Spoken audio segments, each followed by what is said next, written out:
لله الذي أرسل رسوله بالهدى ودين الحق ليظهره على الدين كله وكفى بالله شهيدا. أشهد أن لا إله إلا الله وحده لا شريك له وأشهد أن محمدا عبده ورسوله لا نبي بعده. اللهم صل وسلم وبارك على نبينا محمد وعلى آله وصحبه أجمعين.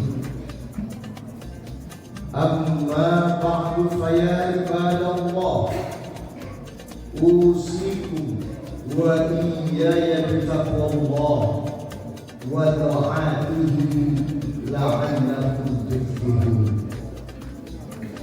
قال الله تعالى في القرآن الكريم: أعوذ بالله من الشيطان الرجيم. Marilah di kesempatan yang baik ini, di hari dan di tempat yang mulia ini, bersama kita berikhtiar untuk meningkatkan iman dan takwa kita kepada Allah Subhanahu wa Ta'ala. Kita jadikan iman dan takwa kita sebagai sebaik-baik bekal kita untuk berjumpa dengan Allah. Sebagaimana Allah berfirman, wa tajawwadu fa inna khairaz zadi taqwa. Dan berbekallah kalian, karena sesungguhnya sebaik-baik bekal adalah takwa. Ma'asyiral muslimin, sidang Jumat rahimakumullah. Sekarang kita berada di bulan haji. Kata Allah, al-hajju ashhurun ma'lumat. Haji itu adalah beberapa bulan yang dimaklumi. Ulama mengatakan bulan haji itu terdiri dari 3 bulan. Yang pertama bulan Syawal, yang kedua bulan Dzulqa'dah. Hari ini saudara-saudara kita sudah mulai berdatangan memasuki asrama haji untuk selanjutnya berangkat ke Arafah. Ma'asyiral muslimin, sidang Jumat rahimahullah. Para jamaah sekalian, kenapa kaum muslimin begitu semangat untuk menjadi tamu Allah tersebut? Karena tamu Allah itu banyak keutamaan. Ketika orang, saudara-saudara kita yang berangkat tahun ini, mereka itu adalah orang-orang pilihan. Banyak di antara kaum muslimin yang berkeinginan secara fisik dia istiqomah, secara finansial dia mampu, tapi Allah belum beri. Tetapi buat saudara-saudara kita yang saat ini berangkat, maka mereka adalah orang-orang pilihan yang dipilih oleh Allah Subhanahu wa Ta'ala.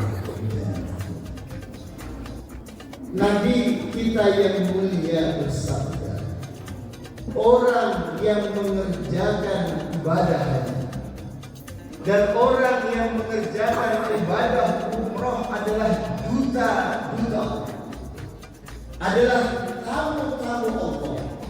Inda'auhu ajabahu. Apabila dia berdoa, maka doanya dijawab. Wa in istaghfarahu ghafara lahu. Dan apabila dia beristighfar mohon ampun, maka akan diampuni segala dosa-dosa. Maka buat orang yang akan berhaji, dia harus mempersiapkan doa-doa terbaik.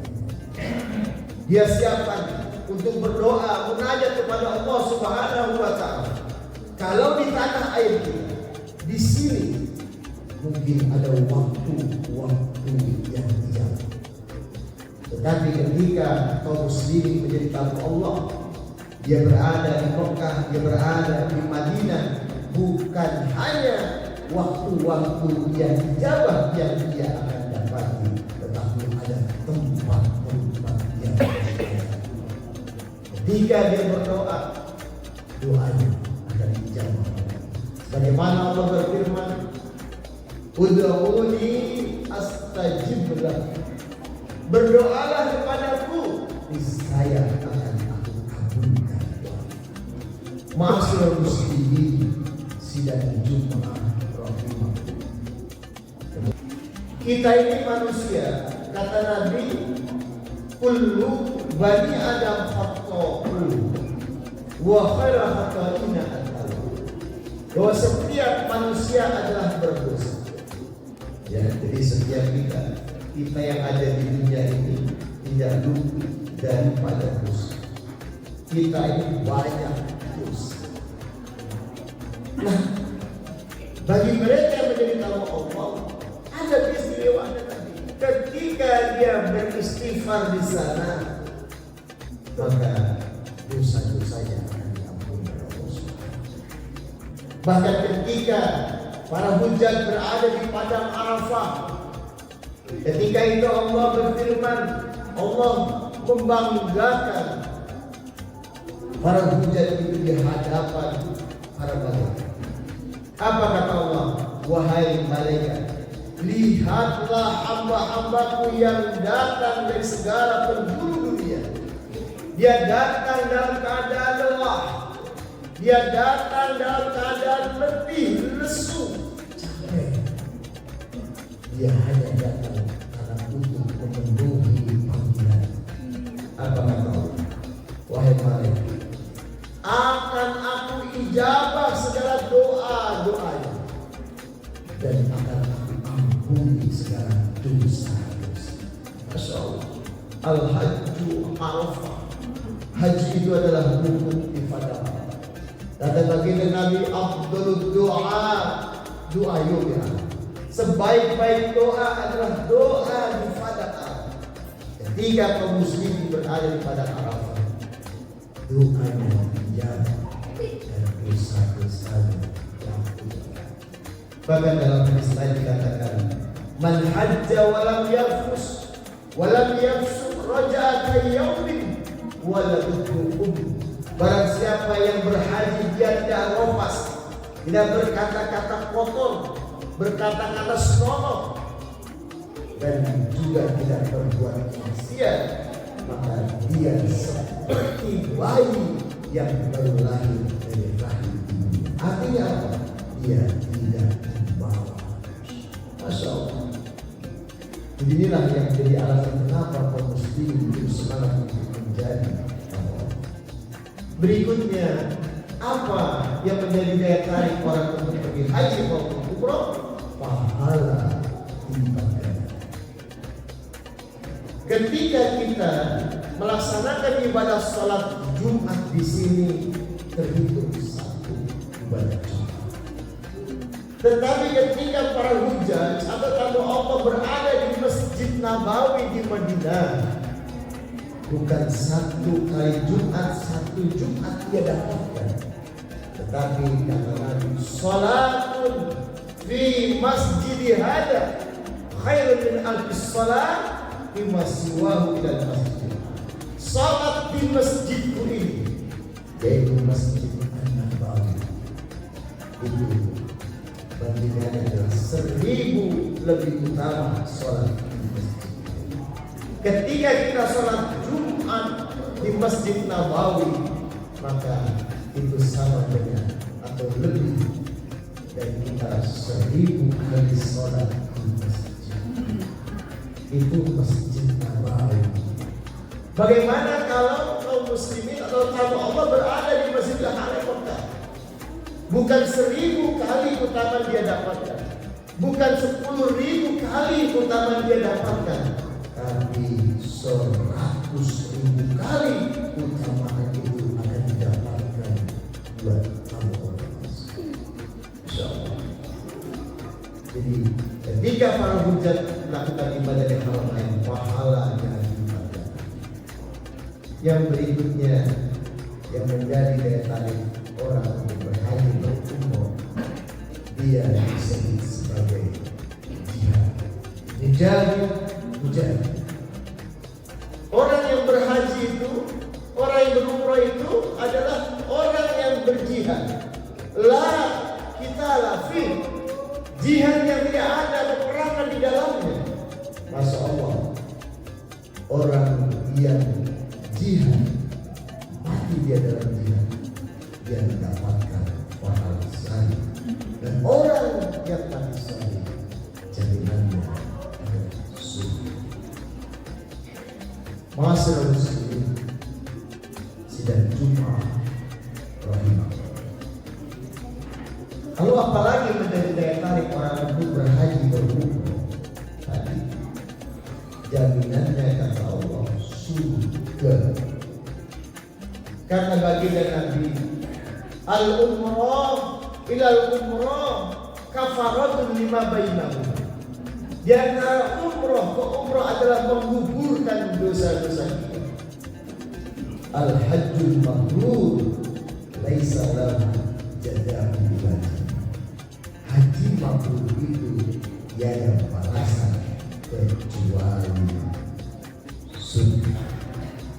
Jadi ketika kita mengantarkan saudara kita pergi haji, sesungguhnya kita mengantarkan calon-calon penghuni surga. Kalau dia mendapatkan kata mabrur, maka jaminan dia akan mendapatkan surga dari Allah Subhanahu. Masyaallah muslimin, sidang Jumat rahimahullah. Itu buat orang Islam yang punya finansial, dia mudah bisa mendapatkan pahala berlipat. Lalu bagaimana dengan kaum muslimin yang mungkin ekonominya jangankan untuk pergi haji, untuk pergi umroh, mungkin untuk sehari-hari saja susah. Bagaimana cara untuk mendapatkan pahala ibadah haji tersebut? Ya. Dulu ketika Nabi mengatakan, dulu ada orang-orang Madinah yang cemburu dengan orang Mekah. Ya Rasulullah, enak jadi orang Mekah, di sana ada Baitullah, sehingga mereka bisa tawaf, bisa umroh, bisa mendapatkan pahala umroh. Bagaimana kami dengan orang Madinah? Maka Nabi mengatakan, man tatahhara fi baiti thumma ata masjid Quba thumma shalli rak'atain kanat lahu umrah. Barang siapa yang dari rumahnya, dia orang Madinah. Nabi mengatakan kepada orang Madinah, barang siapa yang dari rumahnya dia pergi dalam keadaan berwudu menuju masjid Quba, maka dia sholat 2 rakaat di dalamnya mendapatkan pahala ibadah. Akhirnya orang Madinah bisa sama dengan orang Mekah, bisa mendapatkan pahala. Pertanyaan, bagaimana dengan orang Indonesia? Bagaimana dengan kita yang ada di sini? Dan sholat wadana bil jama'ati summa yashkurullah hatta tatwasa summa sholli rak'atain kanat lahu ka'ajri hajjatin tammatin. Barang siapa yang pergi dari rumahnya melaksanakan sholat subuh berjamaah ke masjid, dia tidak segera pulang, tapi dia berzikir hatta tatlu as-syams, sampai terbit matahari. Kemudian dia salat, maka dia mendapatkan pahala haji sempurna.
Saya Agus Tarman Mandogo, alamat Klaster Champion Blok A 1 nomor 12. Kami di sini sebagai pengurus dari Yayasan Masjid Al-Ukhuwah yang beralamat di Royal Park Jalan Boulevard Raya, Pedurenan, Kecamatan Mustika Jaya, Kota Bekasi, Jawa Barat. Dalam hal ini kami akan memperkenalkan kepada bapak-bapak dan saudara-saudara sekalian bahwa di Royal Park ini kita telah mendirikan suatu bangunan masjid yang berdiri kira-kira tahun 2020, di mana luas dari lahan itu sekitar kurang lebih 1000 meter persegi, hasil dari hibah atau sebagai pasus atau pasus dan pasung dari pengembang dari Royal Park ini. Alhamdulillah sekarang telah berdiri dengan luas bangunan inti seluas 12 kali 12 meter persegi. Sedangkan berikut selasar itu kurang lebih 18 meter kali 18 meter. Adapun rencana kami ke depannya yaitu karena masih terdapat lahan-lahan yang kosong baik di sebelah di belakang masjid maupun di samping kiri. Jadi insya Allah kita dalam waktu dekat ini akan mendirikan TPA, yaitu tempat pendidikan agama, baik itu berupa hafiz untuk Al-Quran maupun cara belajar dan mengajar dari Al-Quran. Adapun kegiatan kami dalam sehari-hari ini itu telah melaksanakan sholat Jumat secara berjamaah dan sholat dari rawatib selama 1 hari 1 malam. Setiap Sabtu pagi kita melaksanakan tahsin, yaitu dibimbing oleh guru kita yaitu Bapak Ustadz Maskur. Dan bagi bapak-bapak dan saudara-saudara di lingkungan Royal Park bagi yang ingin melaksanakan atau memperlancar bacaan tahsin Al-Quran dipersilahkan kita tiap Sabtu. Adapun untuk tiap bulan sekali dalam minggu ketiga kita mengajarkan kajian khusus yaitu berupa ceramah atau tausiah yang diberikan oleh Bapak Ustadz Rahmat Ilahi. Adapun rencana kedepannya atau rencana jangka pendek itu karena selasar kiri dan kanan ini kita masih kosong, kita akan membangun atau membuat suatu kerawangan itu yang fungsinya satu untuk menahan dari tampias air hujan. Lagi pula selain untuk mendapat air hujan kita untuk meminimalisir dari sinar matahari agar tidak terlalu masuk ke dalam masjid, karena alhamdulillah berkat partisipasi dari masyarakat sekitar kita sudah terpasang kurang lebih 11 unit AC dan 11 unit AC alhamdulillah, dan bangunan ini pun itu hasil dari gotong royong dari saudara-saudara kita di sekitar masjid ini yang sampai sekarang kita masih punya PR yaitu untuk penanaman pohon di sekitarnya untuk memperindah dari masjid ini. Dan kami tak lupa ini pun berkat dari kerjasama dari teman-teman kita semuanya ini, karena kita ini sangat kompak dan solid alhamdulillah. Dengan berjalannya waktu sehingga kita dalam waktu dekat ini sudah terbentuk suatu panitia menghadapi untuk Idul Adha. Kali ini Idul Adha 1444, dan alhamdulillah kegiatan rutin dari masjid ini kita telah melaksanakan sholat Idul Fitri, Idul Adha, dan kajian-kajian yang lainnya. Bagi bapak-bapak dan saudara-saudaraku mungkin yang berkelebihan dana atau kelebihan rezeki, kami tidak lupa menerima infak dan sodako dari bapak-bapak dan saudara-saudara. Dan sebelumnya kami ucapkan terima kasih untuk pengembangan daripada masjid ini supaya kedepannya masjid ini tambah makmur. Dan kami mengajak kepada bapak-bapak dan saudara-saudara di lingkungan masjid ini, mari kita makmurkan masjid ini, terutama dalam sholat-sholat fardu 5 waktu. Adapun kalau kita menuruti dari sibuk, ya semuanya orang juga sibuk, gitu. Tapi apakah kita itu tidak tersentuh manakala kita waktu membangunnya masjid ini kita dengan susah payah, kita bergotong royong semua. Tapi manakala ini sudah selesai, mari kita makmurkan juga. Demikian, terima kasih. Billahi taufiq wal hidayah. Wassalamualaikum warahmatullahi wabarakatuh. Bismillahirrahmanirrahim. Assalamualaikum warahmatullahi wabarakatuh. Nama saya Muhammad Masyhur. Saya di sini dipercaya sebagai sesepuh, dan kebetulan memang paling sepuh umurnya di masyarakat perumahan Royal Park Presiden ini. Memang hampir 90% lebih itu adalah anak-anak muda di rumah tangga dari para anak-anak muda. Dan saya termasuk yang paling tua di sini. Saya mendapat amanah dari teman-teman di sini sebagai pembina di Dewan Pembina Yayasan Masjid Al-Ukhuwah. Kemudian masjid ini didirikan adalah untuk memfasilitasi kebutuhan asasi dari kaum muslimin yang berada di kompleks ini, untuk agar masjid ini bisa menjadi rumah bersama, tempat kumpul bersama, dan bisa menyatukan seluruh kaum muslimin di kompleks ini agar bisa beribadah di masjid yang kita cintai ini.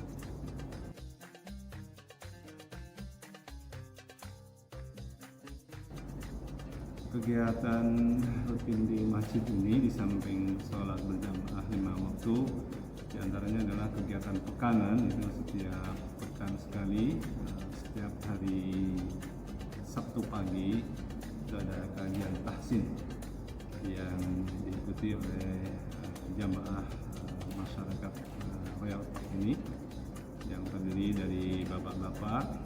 Sementara untuk kegiatan taklim ibu-ibu, insya Allah pasca Idul Adha ini akan segera diadakan.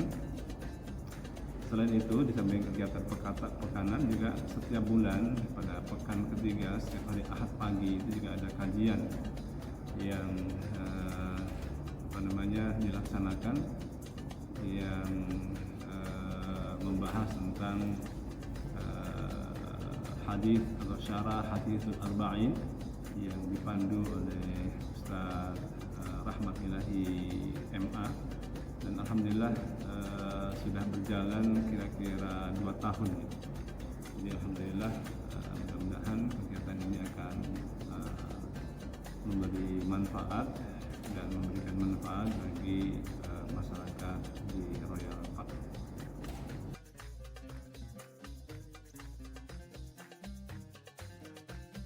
Untuk rencana tahun depan, insya Allah memang dari teman-teman ini akan mengadakan Taman Pendidikan Al-Quran, yang sementara ini memang dari sisi fasilitas gedung memang belum dibangun ya.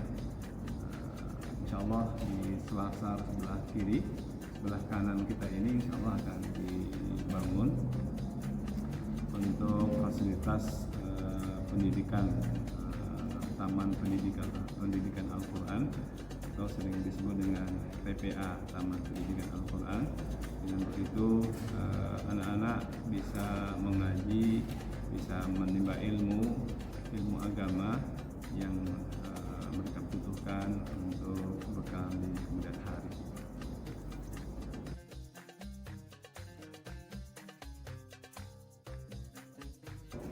Alhamdulillah, untuk 2 hari raya tahunan, baik Idul Fitri ataupun Idul Adha, alhamdulillah Masjid Al-Ukhuwah ini sudah secara rutin ya, dimulai dari tahun 2020 selalu mengadakan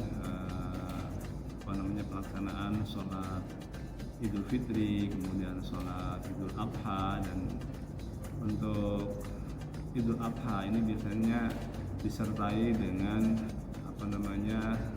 acara penyembelihan hewan kurban, dan dari tahun ke tahun alhamdulillah peminatnya semakin bertambah ya.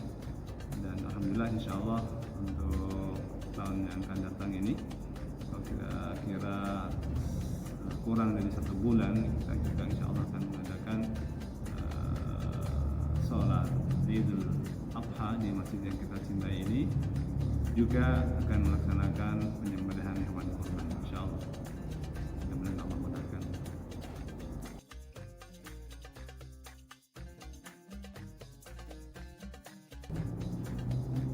Untuk bulan Ramadan kemarin alhamdulillah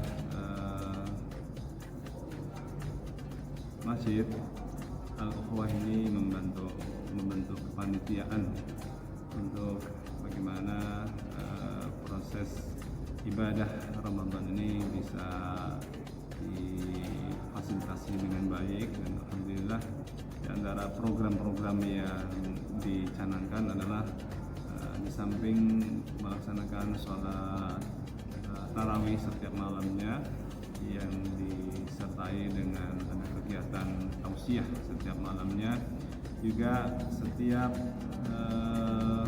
menjelang buka itu ada pembagian takjil yang diberikan kepada masyarakat yang membutuhkan di wilayah sekitar Masjid Royal Park ini.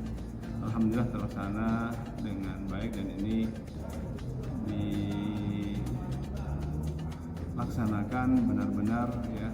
Kegiatan ini dimulai dari blok A, blok B, blok C, blok E, dan itu semuanya bersinergi untuk bisa memakmurkan acara takjil ini. Dan alhamdulillah bisa dirasakan manfaatnya oleh masyarakat sekitar. Alhamdulillah. Asalnya kan memang tujuan utama mendirikan masjid ini adalah masjid ini bisa menjadi rumah bersama, menjadi forum silaturahim yang bisa dirasakan manfaatnya, dan tidak hanya itu bisa memberikan manfaat bagi masyarakat sekitar sini.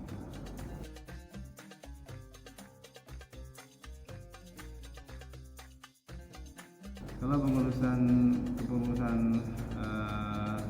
dalam wadah DKM itu hanya dari masyarakat sekitar Royal Park, meskipun tidak dibagi rata, maksudnya blok A, blok B ini megang apa dan apa. Ini adalah sebuah musyawarah yang sudah ditentukan pada waktu pendiriannya.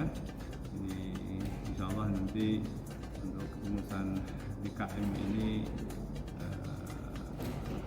diharapkan bisa menjadi pengembang atau menjadi motor penggerak di masyarakat ini. Baik, alhamdulillah sebagai penutup ya, kami berharap seluruh masyarakat khususnya di Royal Park dan sekitarnya ini bisa bahu-membahu untuk memakmurkan masjid kita ini, dan saling mengingatkan bila ada hal yang perlu untuk diperbaiki. Dan sekali lagi mudah-mudahan masjid ini akan menjadi center point bagi kegiatan masyarakat sekitar, dan insya Allah generasi setelah kita ini, masjid ini akan semakin baik dan tentunya memberi manfaat bagi kebutuhan masyarakat muslim yang ada di Royal Park. Terima kasih. Assalamualaikum warahmatullahi wabarakatuh. Waalaikumsalam.